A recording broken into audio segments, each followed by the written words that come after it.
আমাদের যশোরের একদম অরিজিনাল খাঁটি গুড়, মানে একদম ঠিক আছে। এই স্বাদ তো আসলে সবার জন্য না।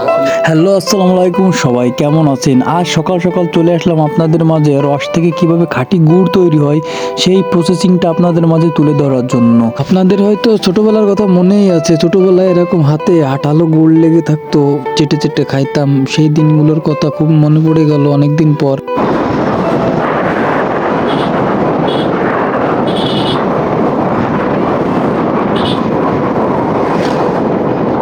শীতের সকালটা অনেক সুন্দর হয়, আসলে না দেখলে বুঝবেন না। যদি পারেন সকাল সকাল ঘুম থেকে ওঠার চেষ্টা করবেন সবাই এবং সকালটাকে উপভোগ করার চেষ্টা করবেন। যে খেজুরির রস কাকা পাল্টেছে আর আমরা খাচ্ছে, এই যে এবারে গুড় জ্বালানো হবে। আপনারা সেই কাকা কিন্তু প্রত্যেকটা গাছ থেকে ঠিলাগুড়া পাড়া শুরু করলো, কারণ এই ঠিলার রস দিয়েই তৈরি হবে জনপ্রিয় মধুপুর গুড়।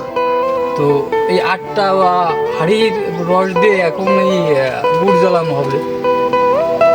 আমাদের যশোরের রস কিন্তু খুবই বিখ্যাত। আর আমাদের এর মূল যে কাজটা, এই মূল কাজটা আছে মাল্টিবাজার যশোর। আমাদের একটা পেজ ক্রিয়েট হয়েছে নতুন, সেটা হচ্ছে আমাদের ছোটো ভাইরা ক্রিয়েট করেছে। আর এই পেজ দ্বারা আমাদের অনেক বড় একটা স্বপ্ন আছে, আর সবাই এই পেজে ফলো দিবেন, সেটা আমার পক্ষ থেকে জোর দাবি সবার। মানে আমার যারা ভালোবাসেন তারা আমার এই ছোটো ভাইদের এই পেজটাকে ফলো দিবেন, আমি এটা চাই। আমার কাকা কিন্তু একটা জিনিস, আমার কাকারে আমার কাকাটা গাছির কষ্ট আসলে সাধারণ মানুষ কমই বোঝে। আমার কাকা কিন্তু চুলো জ্বালানোর পর তার তাপে গা ঘেমে গেছে, তাই একটা শার্টটা খুলে রেখে দিয়েছে। ভাই ভাবতেছেন এই গুড়টা কখন তৈরি হবে? আসলে এই গুড়টা জ্বালানো শুরু থেকে 4 থেকে 5 ঘন্টা লাগে মধুপুর গুড় হইতে। যশোরের মতো খাঁটি গুড় কোনোভাবে পাবেন না ভাই। এটা দিয়ে আসলে বানানোর নিয়ত কি আছে? মধুগুড়। এটা কি মধুগুড় বানাবেন? মধুগুড়। আচ্ছা, এটা যে মধুগুড়, কত কেজি গুড় হবে তাহলে? কয়টা? 16টা?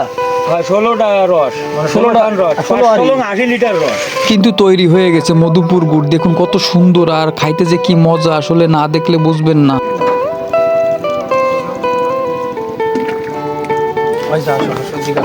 মাল্টিবাজার যশোর যে পেজের আসলে মূল যারা অ্যাডমিন বা মূল যারা পরিচালক, তারা হচ্ছে ছোট ভাই বা বন্ধু বলতে পারেন। তো এদের পাশে থাকবেন। সবাই ভালো থাকবেন, সুস্থ থাকবেন। আবার নতুন কোনো জায়গায় আপনাদের নিয়ে যাব ঘুরতে, তো আমাদের জন্য দোয়া করবেন এবং ছোট ভাইদের জন্য দোয়া করবেন। সবাই ভালো থাকবেন, সুস্থ থাকবেন।